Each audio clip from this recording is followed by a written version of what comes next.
Totoo ito, nag-uusap na ulit ang dalawa at may chance na magkabalikan kasi nga si Alden wala nang pag-asa kay Kath.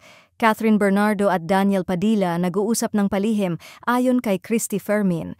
Ayon kay Christy Fermin, may mga ulat na nagsasabing nag-uusap ng palihim sina Catherine Bernardo at Daniel Padilla. Isang ulat noong Enero ang nagsasabing ilang gabi nang nakikita ang sasakyan ni Daniel na paikot-ikot sa subdivision kung saan nakatira si Catherine at duda nang iilan ay lihim na nga din silang nag-uusap ni Daniel.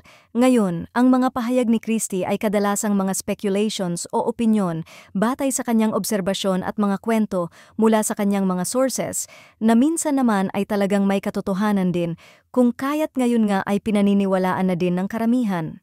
Maraming netizens naman ang naniniwala sa mga isyu na ibinabalita, lalo na kung ito ay tungkol sa mga sikat na celebrity tulad nina Catherine Bernardo at Daniel Padilla.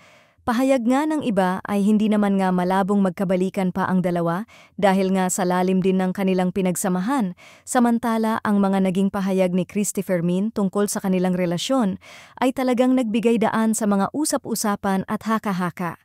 Dahil nga sa taglay nilang kilig at matagal ng tambalan, marami ang naglilibang o umaasa na baka may nangyaring espesyal sa pagitan nilang dalawa.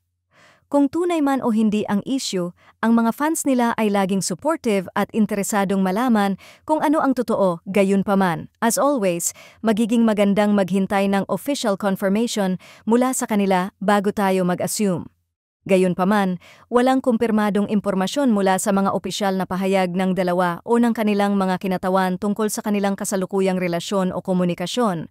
Subalit ang katotohanan naman ay talagang nakikita nga ang sasakyan ni Daniel Padilla sa tirahan ni Catherine, kung kaya't posibleng sinusuyo nga ngayon ni Daniel si Catherine, at hinihintay na lang ng marami kung magkakaroon nga ba ng second chance para sa kanilang mga Katniel fans na hanggang ngayon ay still hoping pa din.